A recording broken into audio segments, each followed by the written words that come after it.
Fala, galera maravilhosa! Tudo bem? Cheguei, estamos na área, firmes e fortes. Para quem não sabe, essa é a aula 3 do nosso mini curso de interpretação de texto. E hoje a gente vai falar de como aplicar conhecimentos de gramática nas questões de interpretação e também de como identificar questões que não exigem uma leitura, uma releitura e outra do texto ou do parágrafo. A gente vai identificar quando isso é importante e quando não é. Já a gente vai fazer aquela retomada do passo a passo, né, de como atuar ali, qual é a postura do candidato seguro, do aprovado na hora da interpretação de texto. A gente vai esquentar com essas questões aqui do Instagram. Primeira questão: a frase que tem um significado diferente das demais é a seguinte: letra A, Jonas é um velho amigo. B, Jonas é um amigo antigo. Ou C, Jonas é um amigo velho. O gabarito é a letra C. Jonas é um amigo velho. É diferente de velho amigo ou de amigo antigo. Velho amigo e amigo antigo dão uma noção do tempo em que você conhece, o tempo que já passou desde que você conheceu essa pessoa, o tempo de amizade que vocês têm juntos. Já quando a gente fala em amigo velho, a gente pode, né, como eu já falei para vocês, a interpretação textual, ela abre possibilidades para o leitor. O texto é aberto à nossa ideia e, normalmente, na língua portuguesa, na língua brasileira, quando a gente fala que é um amigo velho, é porque ele é um amigo que já tem uma idade. Normalmente, na língua portuguesa, na língua brasileira, quando a gente fala em amigo velho, é porque é um amigo coroa, um amigo que tem mais idade que a gente. Professor, isso é obrigatório? Não é obrigatório.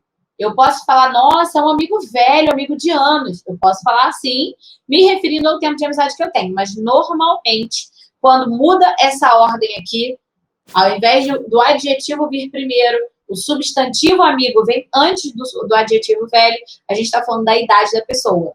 Ela é uma velha amiga, eu conheço há muito tempo. É uma amiga velha que eu tenho, é que ela é mais velha.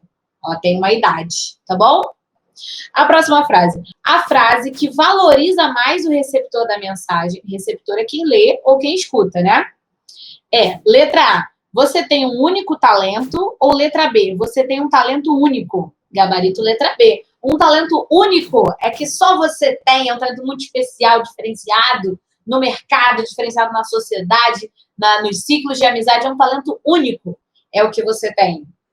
Deixa aqui nos comentários qual é o seu talento único. Diz pra gente. Eu tenho vários únicos. Eu sei dar mortal para trás e cair numa pose de plié. Eu sei fazer isso. Meu talento único. Entrevista de emprego, a primeira coisa que eu falo. Mortal para trás e cair de plié.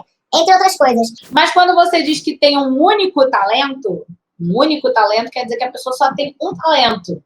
É um tom mais pejorativo. Na interpretação de texto, é importante você perceber se o tom é afetivo ou pejorativo. Afetivo é quando é positivo, é um elogio, é algo bom. Pejorativo é quando é uma crítica, é algo negativo, é algo ruim.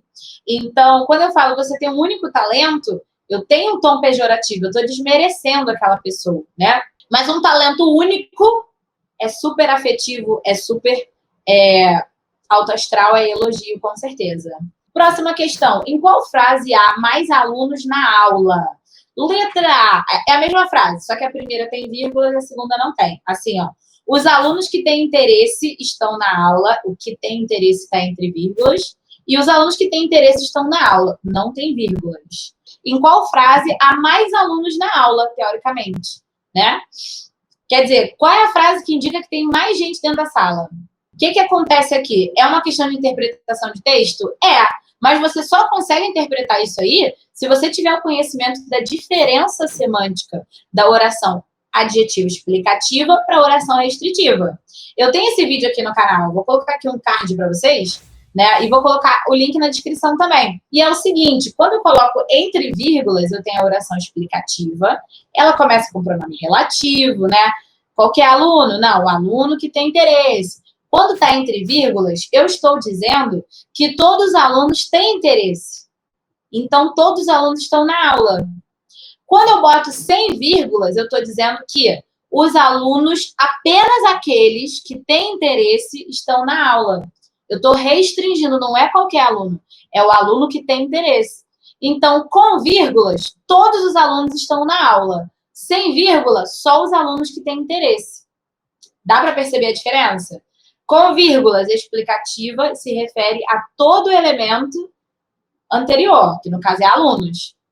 Sem vírgulas, é restritiva e indica que só o elemento que tem aquela característica ganha aquela informação completa. Na primeira, a gente tem mais alunos, teoricamente. Beleza? É óbvio que, dependendo do texto, a gente poderia pegar o seguinte, ó, se liga no bizu. Se você entendeu o que eu tô falando, você comenta assim, eu peguei o bizu, eu entendi. Se todos os alunos tiverem interesse, com vírgula ou sem vírgula, vai estar todo mundo na aula. Você concorda comigo? Com vírgula, os alunos que têm interesse, significa que todos eles se interessam, todos eles estão na aula. Sem vírgula, os alunos que têm interesse, só os que têm interesse. Mas se você tiver num texto em que todos os alunos têm interesse, logo, todo mundo vai estar na aula também. Beleza? Vocês entenderam o que eu quis dizer? Essa frase solta significa o quê? Não basta ser aluno para estar na aula, você tem que ser aluno, tem que ter interesse. Certo? Agora, vamos lá. Eu estou contando uma história, tem toda uma situação. Você vai ler o contexto e vai entender o que está querendo dizer. Outras frases do texto que possam indicar isso pra gente. Não há pronome reflexivo em. Sabe que o pronome reflexivo é aquele em que a ideia parte do sujeito e volta para ele mesmo ou contra ele mesmo. Esse é o pronome reflexivo normal, comum, e tem o reflexivo recíproco também. Então, o pronome reflexivo é como aqui na letra A. O aluno se machucou com a tesoura, que é o se, né? Que a gente acaba falando se, mas é o se. Então, o aluno se machucou. Ele machucou a ele mesmo. Então, esse se é um pronome reflexivo. Na letra B, eu me enganei sobre isso. Eu enganei a mim mesma. Pronome reflexivo também. Esse me tá dando uma ideia que partiu de mim e voltou para mim. Ok. E a alternativa D. Eles se olharam durante a festa. Esse aqui já é o reflexivo recíproco. Não é que a ação parte do sujeito e volta para ele mesmo, mas é reciprocidade. O sujeito vai indicar uma ideia que é plural, vai indicar uma ideia que é de pelo menos 2 agentes, e um faz para o outro e o outro faz de volta. Eles se olharam. No mínimo, quantas pessoas tinham? 2. Uma olhou para a cara da outra e a outra fez o quê? Olhou de volta. Eles se olharam durante a festa, já rolou um clima. O olhar recíproco, entendeu? Um olha para o outro e o outro olha de volta. É igual assim, eles se abraçaram. A ideia do abraço é recíproca. Uma pessoa, para acontecer o abraço, uma engata aqui, a outra engata de volta, então é recíproco. Nem que às vezes a gente vai dar um abraço e só a gente que abraça, né? Acontece bastante isso. Mas tudo bem.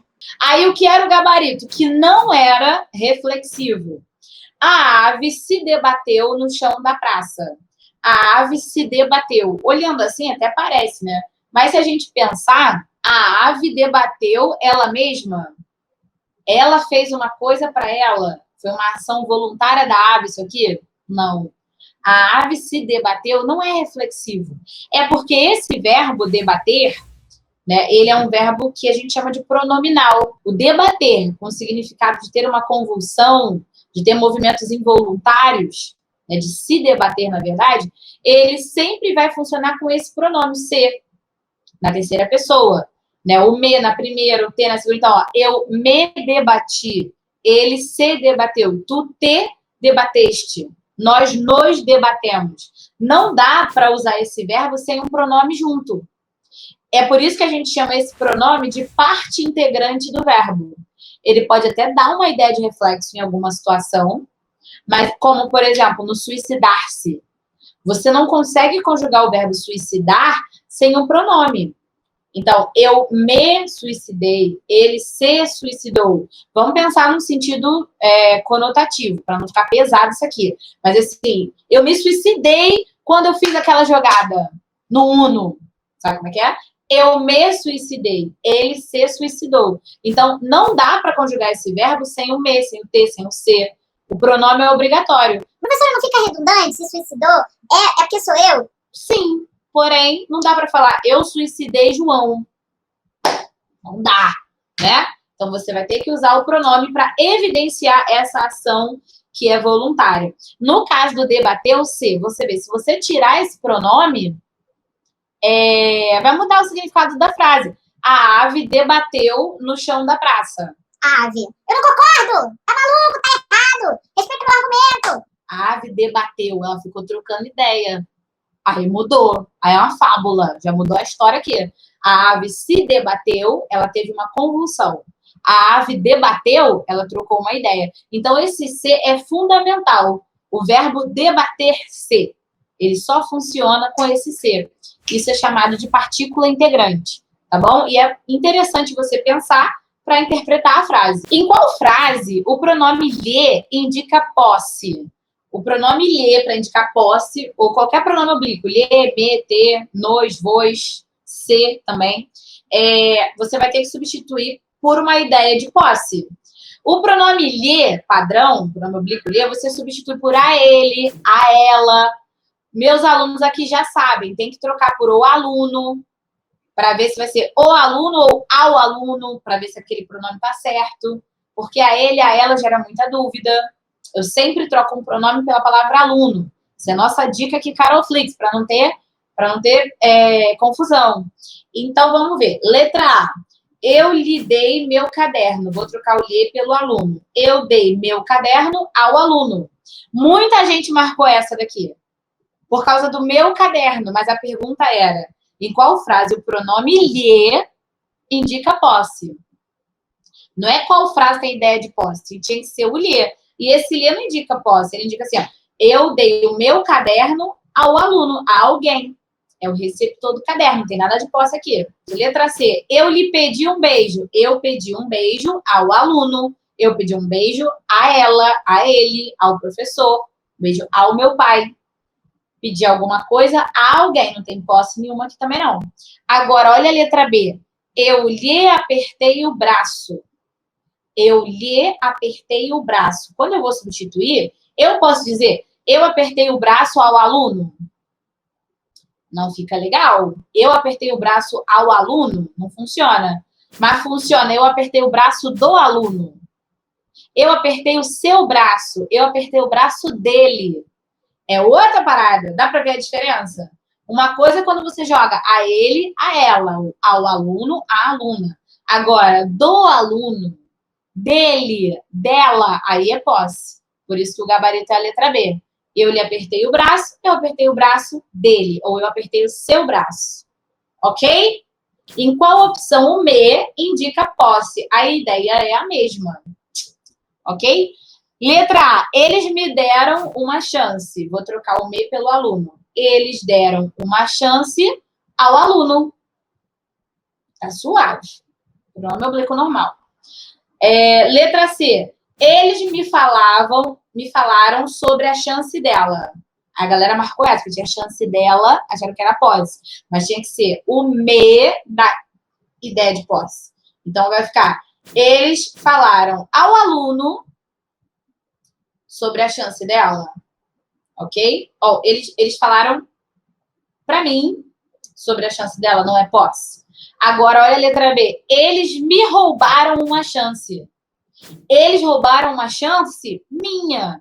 Uma chance de mim. A gente não usa isso, de mim. Uma chance de mim não funciona. É igual quando a gente fala, não, isso é de mim. Não, isso não é de mim, isso é meu. Tá bom? Funciona melhor. Então, eles me roubaram uma chance. Eles roubaram uma chance minha. Tá aqui, na letra B, o me tinha a ideia de posse. Não há ambiguidade na frase. Isso aqui gerou bastante dúvida. Vamos ver. Letra A. Eu recebi a carta de João. Tem ambiguidade nessa frase? Professora, para, João Kleber. O que é ambiguidade? Ambiguidade é quando você lê uma frase e pode ter mais de uma interpretação. 2, 3, 4. Professora, tribigo, quadribigo não. Você fala ambiguidade quando a noção está aberta ali. Pode significar realmente várias coisas. Isso é ambiguidade, duplo sentido. Na letra A, eu recebi a carta de João, eu posso entender que João mandou uma carta para mim e eu recebi a carta de João. Chegou para mim, já recebi. Show? Ou eu posso entender que eu moro com João, chegou uma carta para ele, eu recebi para ele, em nome dele, né? Ele não estava em casa, você pode assinar aqui, senhora, que você recebeu, eu recebi. Eu recebi a carta que é do João, não é minha. Tem ambiguidade. O João pode ser o remetente da carta ou ele pode ser o destino da carta, o destinatário, e eu fiz o favor de receber a carta para ele. Pode ser também. Segunda frase. Vá buscar João com seu carro. Tem ambiguidade? Tem. Quando eu falo vá buscar João com seu carro, pode ser o carro da pessoa que eu estou pedindo, porque eu vou, tu vais, ele vai. Então, é vai tu, vá você. O vá, quando eu falo vá buscar, o sujeito é você, terceira pessoa. Então, pode ser ele, pode ser Lucas, pode ser qualquer pessoa. Mas quando eu falo com o seu carro, pode ser o carro também de quem? Do João. Eu falo assim, João, eu vou te buscar com o seu carro. É o carro dele mesmo, entendeu? Ele viajou, deixou o carro comigo, eu vou buscar no aeroporto com o seu carro, que é o carro dele. Então, a ambiguidade está causada aqui pelo uso do pronome possessivo. Se o carro é da pessoa que vai buscar, eu posso trocar o vá pelo vai, que aí o sujeito é tu, que é a pessoa diretamente com quem eu falo, e eu falo assim, ó, vá buscar João com teu carro. Quando eu falo teu, é porque é da pessoa direto com quem eu estou falando, é tu, ti, teu, tua. Esses pronomes do te é papo reto aqui, ó, com quem a gente está falando. Quando eu falo seu, sua, aí pode ser a pessoa com quem eu estou falando ou pode ser uma terceira pessoa que não está na conversa. Então tá ambíguo também. E eu acho que se você verificar que tem essa possibilidade, você troca na redação. É que na redação a gente dificilmente vai botar um nome de pessoa, né? A não ser que seja um filósofo que você vai citar, alguma coisa assim. Na redação a gente não vai falar diretamente com o corretor. Então você preste bem atenção na tua nota nesse quesito aqui. Senão o bicho vai pegar. Que aí já é o quê? Configura a ameaça, o corretor da prova já vai descaracterizar, vai zerar. Não pode. Mas no diálogo, né, falando com uma pessoa diretamente, você vai usar o teu. Mas a gente não pode falar com o corretor, né? Letra C. João viu o incêndio da estação. Tem ambiguidade? Tem. Acho que essa daqui era mais difícil de ver. Quando eu falo ele viu o incêndio da estação, eu não sei se a estação estava pegando fogo, ele viu o incêndio que aconteceu lá na estação, ou se ele viu da estação. A estação, igual a estação de Mesquita, que é lá no alto. Ele viu o incêndio de lá. Eu não sei se a estação pegou fogo e João estava em algum lugar e ele viu, ou se ele viu da estação, ele viu de lá. Dá para entender a diferença? E na letra D, João falou a verdade ontem, aí não tem ambiguidade.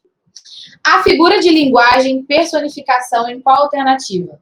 Personificação é quando a gente dá uma característica humana a um ser que não é humano com uma noção poética, uma noção, uma finalidade. Não adianta você falar assim, ó. Era uma vez o senhor Óculos. Ele era o pai das lentes. Um dia eles foram caminhar. Nunca poderia limpar também, né? Isso é fábula, isso é outra história. É você pegar uma característica que não é, ou melhor, um elemento, um ser que não é humano e dar uma característica humana, humanizada, uma capacidade humana para ele, com uma finalidade no seu discurso. Não pode ser aleatório assim. Então, quando a gente fala assim, ó, as paredes têm ouvidos, o que a gente está falando? Não é do nada. Tem ouvido? Cadê? Que eu nunca vi. Não é isso. É aquele sentido metafórico. Eu estou querendo dizer... Fala baixo, desgraçado. Ninguém pensa fofoqueiro. É isso. Então, você dizer assim, Adriana é a rapaziada. Saudade vem e deita do meu lado em teu lugar. Saudade vem e deita do meu lado em teu lugar. Quer dizer o quê? O que é isso? O que é isso? Quando eu deito na cama, eu sinto saudade. Eu tô falando que a saudade vem e deita, como se a saudade fosse uma pessoa. Mas não é, né? O significado é, eu quero dizer que quando eu vou dormir, eu sinto sua falta. A pegadinha aqui que eu coloquei no meu esquema do Instagram foi fazer uma confusão entre a personificação e a catacrese. Catacrese, se liga aqui no bizu. Catacrese é quando você cata o nome de alguma coisa e coloca em outra pela aparência, pela função, pela finalidade. É o que a gente faz com pé ou perna da cadeira. Não tem um nome assim legal, um nome que funciona. Às vezes até tem um nome, mas não tem um nome que funciona bem no dia a dia. Aí você pega um nome que já existe e coloca ali. Igual a gente fala batata da perna. Tem o nome, panturrilha. Mas qual é a graça de você falar panturrilha? Pô, batata na perna. Batata é muito mais sensual, né? Agora, isso é catacrese. Lembra disso? Catacrese, quando você cata o nome de alguma coisa e bota em outra. E aí, na letra A, era assim: dormir no braço do sofá, boca do estômago, peito do pé, costas das mãos. A gente fala nós dos dedos, bateu com os nós dos dedos, né? Chamamos isso aqui de nó. Então, você não tem um nome ou não tem um nome que flui legal no dia a dia, você pega outro e joga ali, tá? Então, letra A, dormir no braço do sofá. Braço do sofá é catacrese, não é personificação.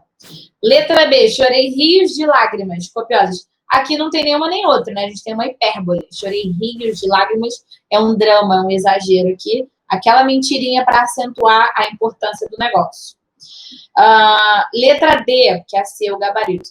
O embarque começará às 21. Embarque é catacrese também, porque embarque tem uma noção de entrar no barco, adentrar ao barco. E embarque, você chega no aeroporto, tem portão de embarque. Na rodoviária, embarque aqui. Aguarde o embarque atrás da linha amarela. No metrô e no trem também. Então, pegou o embarcar e colocou para qualquer meio de transporte. Então, também é uma catacrese. E a letra C era o gabarito. As florestas pedem ajuda. As florestas pedem como se a floresta tivesse aquela postura humanizada e pedisse, né? É metafórico. A floresta pede ajuda de diversas maneiras. Isso aqui é para marcar o receptor sobre a importância do assunto. E eu estou tratando a floresta como se ela fosse uma pessoinha, um alguém, ou tivesse uma capacidade humana. Letra C é o GABA. Última questão que rolou lá. Não há metáfora em. Metáfora, para quem não sabe, a figura de linguagem, né, é a comparação sem o conectivo. É você fazer comparações como se fossem reais. Você fala como se fosse aquilo mesmo, né? Diferente da comparação que tem o conectivo. Por exemplo, letra A. Você é o meu farol na solitária noite. Eu digo para alguém, você é o meu farol. A pessoa é o farol? Não é o farol. Mas a pessoa me orienta, me mostra a direção correta, me ajuda a não sentir tanto medo. Sei lá o que alguém quer dizer quando fala que a outra pessoa é o farol. Eu acho legal isso aí. Letra C, que é a letra B, o gabarito.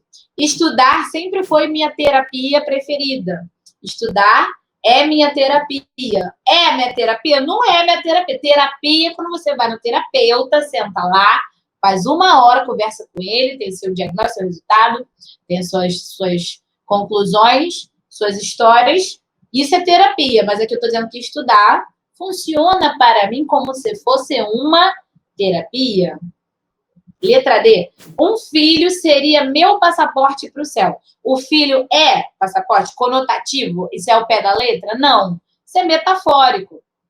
O filho seria uma grande bênção. Seria adentrar ao paraíso, né? Como se diz sobre ser mãe e por aí. E a letra B, o gabarito, porque ficou assim. Esse garoto come igual a um tubarão. Eu tô falando que ele é um tubarão? Não. Eu tô falando que ele come igual. Então, é uma comparação. Não é uma metáfora. Professora, mas não tem assim... tem um exagero aí. Uma hipérbole. Mas não uma figura chamada metáfora. Às vezes rola uma dúvida para a galera, porque nas figuras de linguagem quase todas, sempre tem o sentido metafórico. Sentido metafórico é a mesma coisa que sentido conotativo. É o jeito ilustrativo de falar. Não é ao pé da letra. Mas existe a figura de linguagem metáfora que você tem que diferenciar da comparação. Se eu disser, esse garoto come igual a um tubarão, é comparação. Mas se eu disser, esse garoto é um tubarão na hora do almoço, aí é metáfora. Porque eu tirei o igual a, ou o como se fosse, o tal qual. A diferença é o conectivo. Metáfora é você dizer que é, que será ou que foi. Comparação é você dizer que parece, que lembra, que é igual, que é como, beleza? É só o conectivo que faz essa diferença. Quero ver quem vai adivinhar o nome do meu mais novo amigo. Daqui a pouco eu vou apresentar pra vocês. Inclusive, ele poderia tampar essa mancha na parede, né? Vou aproveitar, ó, que perfeição, maravilhoso. A mão aqui, pronto. Vamos dar uma olhada aí no material. Fala, galera maravilhosa! Essa é a nossa terceira aula do mini curso de Depressão de Texto Sem Desespero. O material das aulas anteriores está disponível na descrição dos vídeos, aula 1, aula 2. Parabéns, tá o link para você super compartilhar esse material com quem você quiser, com quem você achar que... para quem você achar que vai ser útil. Eu tô falando no texto sobre o problema da insegurança na hora da prova. Por quê? Muita gente se preocupa em ver o edital completo antes da prova de concurso, adquirir um conhecimento específico mega aprofundado dentro da proposta do edital. Isso é tudo muito bom. Acho que se você se sente mais seguro fazendo isso, beleza. Mas eu sempre falo para todo mundo que me pergunta o seguinte: não fica pensando em ver o edital todo. Será que vai dar tempo de ver o edital todo? Pensa o seguinte: o que eu conseguir ver do edital, eu tenho que ver bem. Eu tenho que estar aqui, ó, tem que estar na veia. Sabe? Eu tenho que realmente dominar o conteúdo que eu tô vendo. Eu tenho que aprender e revisar até o momento da prova. Isso é muito mais importante do que o número de matérias do edital que você já viu. É claro... Não, professor, eu vi 2 matérias, fonética e acentuação, mas eu vi bem. Tô preparada para fazer a prova. Não tá. Também não é isso. Você tá entendendo o que eu tô falando, eu tenho certeza. Você tem que ver o máximo de matéria que você puder, mas não adianta ver por cima, passar, pular. Isso é muito difícil, eu vou pular, e tudo mais. Pulou? Ok, pulei hoje, amanhã eu volto. Eu sou ruim, eu vou ficar, eu vou conseguir. E assim a gente vai evoluindo na construção daquele edital. Agora, tudo que você puder fazer para se sentir seguro na hora da prova faz diferença. A segurança do candidato é um grande divisor entre quem passa na prova e quem não passa. A nota, a eficácia, o resultado e realmente a frustração. Então, se sentir seguro na hora da prova é essencial. Tem vários passos para a gente fazer isso. Como a gente está no curso de interpretação de texto, a gente vai falar aqui a questão da interpretação. O que eu recomendo, eu falei desde a primeira aula. Passo número 1. Você vai começar a prova de interpretação no momento em que você acha que deve. Eu já falei. Quem escolhe a ordem da prova é você. Não é a prova que te dá 1, 2, 3 e você vai seguir ali. Você tem que começar pela matéria que você mais gosta, pela matéria em que você é melhor. Você tem que fazer as questões que você sente mais seguro primeiro. Isso tudo para sua confiança ficar mais forte, para você não ter um problema psicológico, um problema emocional na hora da prova. Ok. Chegou a sua hora, segundo você mesmo, de fazer interpretação de texto? Vamos lá. Primeira coisa que você vai fazer, você vai ler os enunciados diretos das questões. Professora, sem ler o texto? Sem ler o texto. Você vai ver o que cada questão está falando. Professora, mas tem 10 questões aqui, eu vou perder esse tempo. Você não vai perder esse tempo, você vai investir esse tempo numa prova bem feita. Então, antes de ler o texto, você vai ver o enunciado direto para saber mais ou menos sobre o que as questões estão abordando. Ter uma noção de malícia do que vai acontecer. Inclusive, você pode perceber que as questões estão soltas do texto. Pode até acontecer isso, né? Tá bem comum ultimamente. Mas, depois que você fez esse enunciado direto, você vai fazer o que a gente chama de leitura exploratória. O que é a leitura exploratória? Você vai começar o texto e vai terminar. Você vai ler tudinho. Claro que você já ganhou uma maldade, que você tirou do enunciado direto, e você já lê procurando alguma coisa que possa te ajudar. Não é para interromper, não. Mas se por acaso você leu alguma coisinha que lembrou, não, isso aqui vai perguntar. Isso aqui tá na questão 3 e tem uma questão que tá falando isso. Você já vai destacar com o seu lápis ou com a sua caneta. Uma coisa simples e singela. Não precisa desenhar um unicórnio na frase. É uma coisa simples, porque pode ser até que você tenha feito confusão e aquela pergunta não esteja ali. Mas se você sentiu que aquilo vai te ajudar no futuro, você já destaca e continua a sua leitura exploratória. Fechou a leitura? Vamos lá. Primeira questão de interpretação. Você vai reler a questão toda e vai marcar a resposta que você acha correta. Baseado numa informação que você tirou no texto. Tirou do texto. Isso é muito importante. Professora, aí o que eu faço? Eu volto no texto para ver se era aquilo mesmo ou eu posso marcar? Se a questão está falando do entendimento geral no texto, eu acho que você não precisa voltar. Se você já fez a leitura exploratória, ela foi eficaz, marca o que você acha que está certo.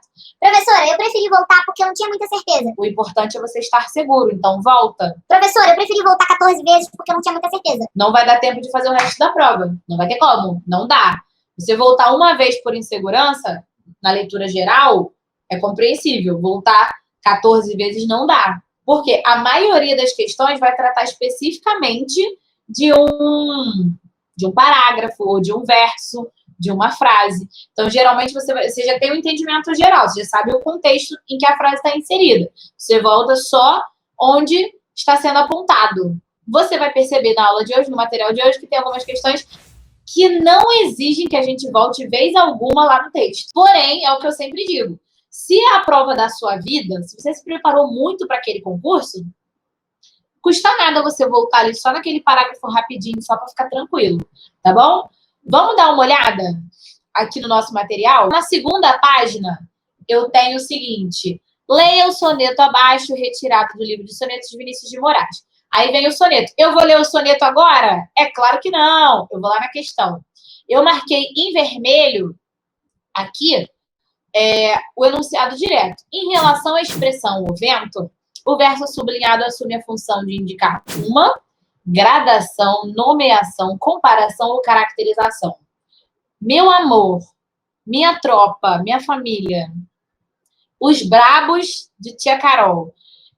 Você precisa quebrar a sua cabeça pensando sobre o que é uma gradação, o que é uma comparação, o que é cada etapa.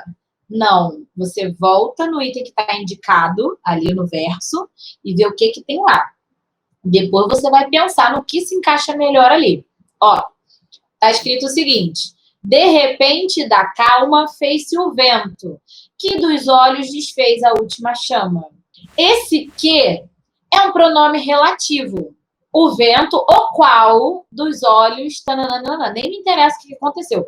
Mas eu estou identificando que esse que pode ser substituído por o qual ou a qual, então eu sei que ele é um pronome relativo. O pronome relativo inicia a oração adjetiva. Oração subordinada adjetiva. Professora, eu não sei isso. Tem aqui no canal. Quando você terminar de ver esse vídeo aqui, você pode assistir as orações todas. Tem todas aqui. Se eu estou lidando com um pronome relativo, sei que é uma oração adjetiva, qual é a função da oração adjetiva? Caracterizar. Dar uma característica do termo anterior. Então, se eu disser assim para você: o paninho que tenho é amarelo. O paninho que tenho é amarelo. É qualquer paninho? Não, o paninho o qual tenho. Então, esse que é um pronome relativo. Então, eu já sei que tenho está caracterizando o paninho. Porque a função da oração adjetiva é caracterizar. Você sabe que existe a adjetiva restritiva e a explicativa. Mas a questão nem se aprofundou nesse mérito, né? Se tivesse essa diferença, poderia ter explicação ou restrição, mas só falou sobre a função essencial de toda oração adjetiva, que é caracterizar. Por isso que o gabarito é a letra D. De Deus é maior. Maior é Deus, não precisa voltar no texto. Eu olhei aqui, já identifiquei o tipo de oração e vou marcar a resposta. Para a gente tirar aqui o peso da consciência, gradação é aquela figura de linguagem que a gente tem uma intensificação. Então, você tem um emocional indo ao ápice, você tem uma palavra que é mais forte que outra. Quer ver um exemplo de gradação? Se eu disser assim: inocente não, ele é ingênuo. Inocente não, ele é ingênuo. Quer dizer, ele é mais do que inocente. Ele não vê maldade nas coisas, ele é feito de bobo. Quer dizer, entre inocente e ingênuo, tem um crescimento aqui emocional. Isso é um tipo de gradação. Entre a palavra inocente e a palavra ingênuo. Bonita não, ela é linda. Não tem? Então, eu tenho bonita e linda. E estou no emocional subindo aqui. Tem uma gradação aí. A outra alternativa seguinte seria nomeação, como se estivesse dando o nome de alguma coisa. E comparação, que a gente acabou de falar. Esse menino come igual um tubarão. Se eu estivesse comparando um elemento com o outro. Mas não foi o caso também. Letra D, caracterização. Ok? Questão número 2. No quinto parágrafo, eu não coloquei o texto que eu sou abusada, é outro texto já. No quinto parágrafo, são apresentadas duas hipóteses acerca da disseminação da febre amarela. A marca verbal que evidencia a formulação dessas hipóteses é o uso de... No quinto parágrafo, preste atenção nesse enunciado, gente. O enunciado tem que ser lido palavra por palavra. Ó, no quinto parágrafo, são apresentadas duas hipóteses acerca da disseminação da febre amarela. A marca verbal que evidencia a formulação dessas hipóteses é o uso de. O que acontece? De cara, quando se fala em marca verbal que indica hipótese, a gente já pensa em uma. Tem um modo verbal, que é o subjuntivo, modo subjuntivo dos verbos, né, que indica alguma coisa que não é certeza, é uma possibilidade, são hipóteses, né? Tem isso, mas tempo verbal tem um do indicativo, que é caracterizado por isso mesmo, indicar uma hipótese. Ele se chama futuro do pretérito. O futuro do presente é uma coisa que com certeza acontecerá. O futuro do pretérito é uma hipótese que pode acontecer. Então, por exemplo, amanhã eu estudarei. É futuro do presente, é certeza. Agora, amanhã eu estudaria. Aí é futuro do pretérito, porque é uma hipótese. Então, o tempo verbal chamado futuro do pretérito indica hipótese. E aqui, quando coloca voz ativa, modo subjuntivo, futuro do pretérito, forma no gerúndio, eu já sei que eu estou ali entre o modo subjuntivo e o futuro do pretérito. Né? Isso aí já fica tranquilo pra gente. Aí eu coloquei o texto aqui embaixo, porque o modo subjuntivo poderia ser também. Mesmo sem o texto, segue o texto. Para tirar a dúvida, você vai lá rapidinho. Ó, eu coloquei o texto aqui, um pedacinho. Para o infectologista, o quinto parágrafo, né? Para o infectologista Eduardo Massá, professor da Universidade de São Paulo, o rompimento da barragem de Samarco e Mariana, Minas Gerais, de 2015, teve papel relevante na disseminação da doença no Sudeste. Aqui é um fato, a opinião dele. A destruição do habitat natural de diferentes espécies teria reduzido significativamente os predadores naturais dos mosquitos. A tragédia ambiental ainda teria afetado o sistema imunológico dos macacos, tornando-os mais suscetíveis ao vírus. O que aconteceu? Quando era fato, ele usou o presente, né? O rompimento da barragem teve relevante papel na disseminação da doença. Aí, qual é a hipótese? A destruição daquele ambiente teria reduzido o número de predadores do mosquito e a tragédia teria afetado o sistema imunológico dos macacos. Aí entram as hipóteses, marcadas pelo teria, que é uma flexão do verbo ter no futuro do pretérito. Não teve modo subjuntivo aqui. Para quem não lembra, modo subjuntivo tem o presente, pretérito perfeito, o futuro. Presente, que eu estude. Ela quer que eu estude. Pretérito imperfeito. Se eu estudasse. Futuro, quando eu estudar. Então, não teve nada de modo subjuntivo nesse pedacinho. Teve o teria, que é um verbo flexionado no futuro do pretérito. Gabarito, letra C. De Carol. Carol, minha professora querida. Ok? Para a apresentação das teses que explicam o avanço da febre amarela, a autora do texto recorre principalmente à seguinte estratégia. Letra A, referência a dilemas. Letra B, alusão a subentendidos. Letra C, construção de silogismo. Letra D, argumento de autoridade. Não li o texto ainda, mas vamos lá. Se ele está falando que ela está apresentando uma tese, eu tenho que me ligar o que é isso, uma tese, apresentação de uma tese. A apresentação da tese é você tentar convencer alguém. Por exemplo, quando a gente faz um texto dissertativo, argumentativo, a gente tem que apresentar uma tese, que é a ideia principal que aquele texto vai defender. Se a doutora é doutora, a autora do texto, a gente não sabe quem é, né? Mas é um texto sobre febre amarela. Ou ela é cientista, ou ela é pesquisadora, bióloga, doutora. Ela está envolvida cientificamente com aquele assunto. Ou seja, ela pode não ser cientista nem médica, mas ela é uma pesquisadora do assunto.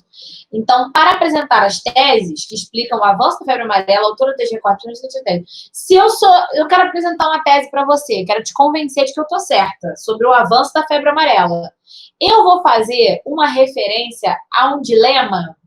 O que é um dilema? Algo difícil de responder, algo que tem duas possibilidades, né? Um dilema é assim, eu não sei o que eu faço isso, eu faço aquilo, entendeu? Eu sou geminiana, eu tenho vários dilemas na minha vida, vários dilemas. Mas, se eu quero te convencer, eu vou recorrer a um dilema? Não. Isso não funciona, isso não dá força para o meu argumento. B, alusão a subentendidos. A alusão a gente viu na última aula, né? Inclusive, tem material da última aula aí que ficou para casa. Mas com gabarito, se tiver alguma dúvida, vocês podem perguntar.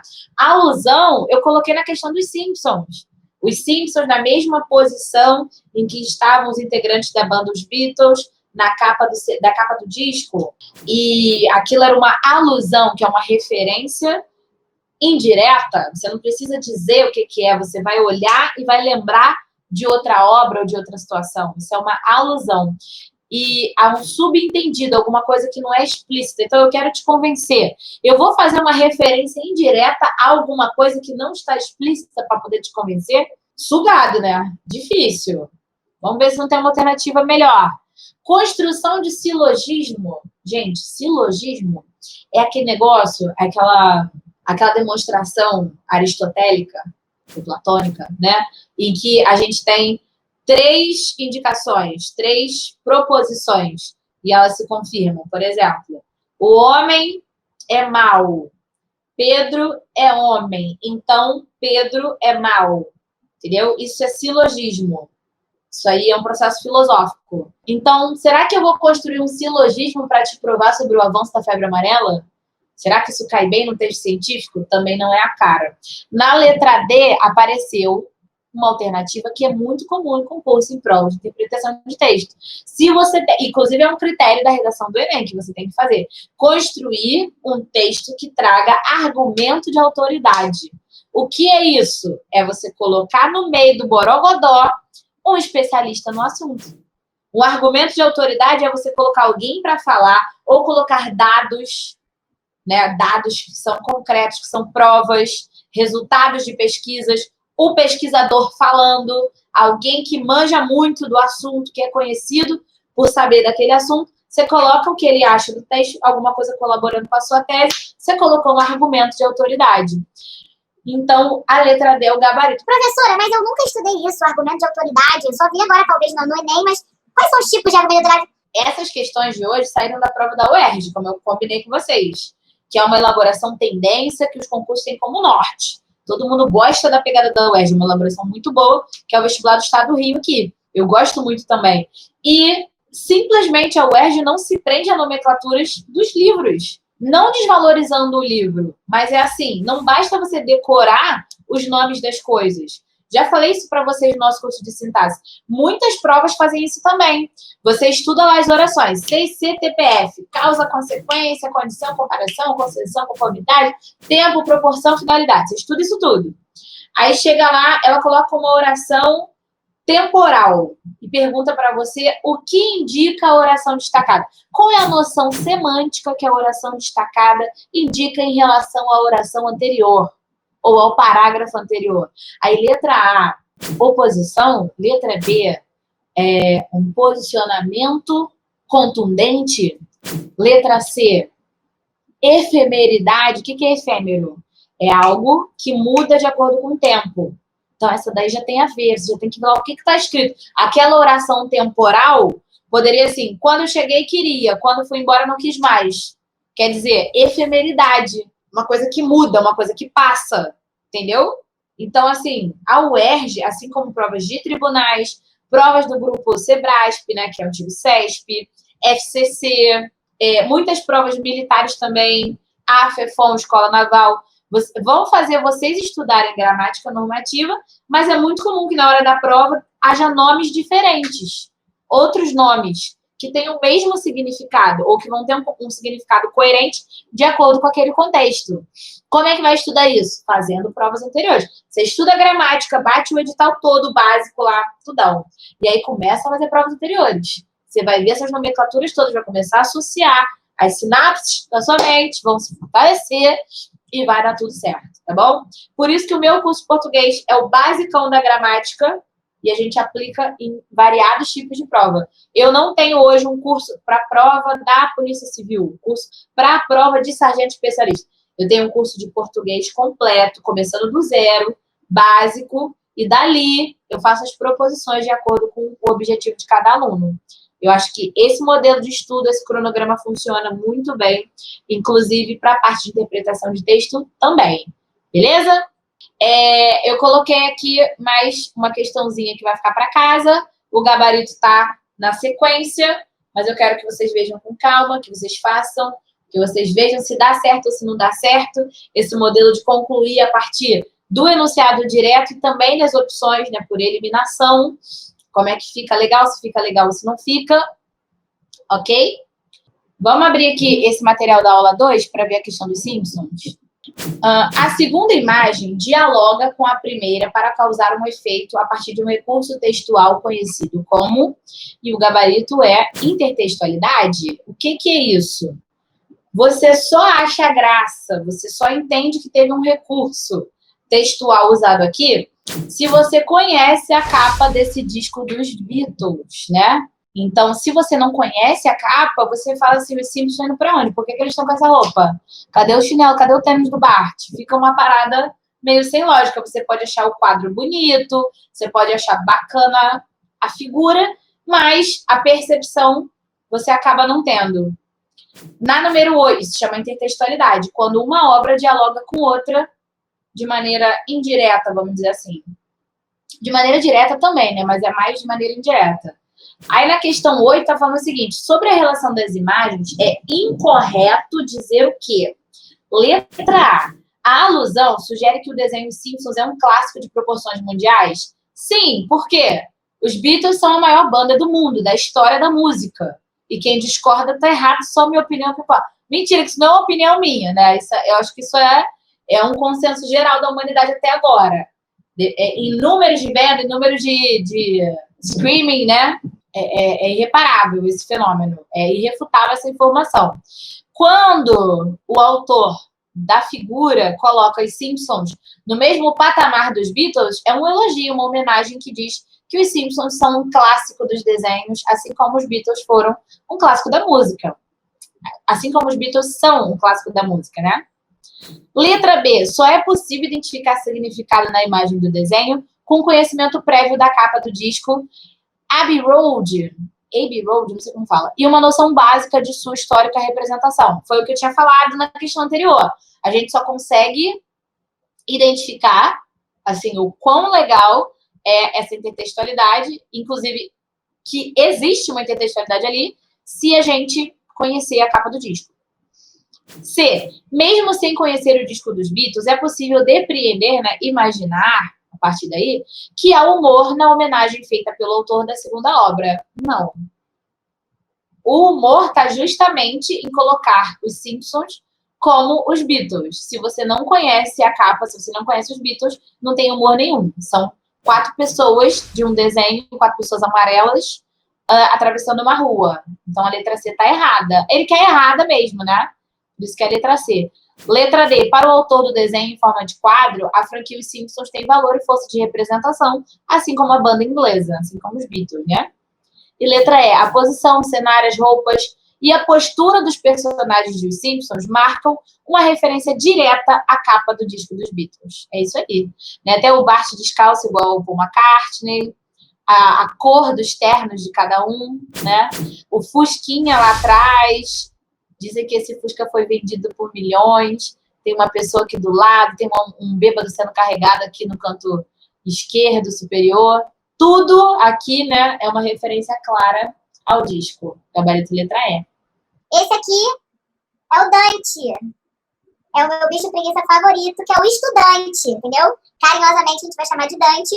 E se você se identifica, porque você tá cheio de olheira, você não tem energia, não é pra estudar, pra ver série você tem, pra ficar na rede social você tem. Ele é assim, adora o Instagram, vou até fazer um Instagram pra ele, do Dante. Depois eu vou botar lá no meu pra vocês seguirem também, com dicas boas pra rotina de estudo, pra você parar de ser um bicho preguiça, tá bom?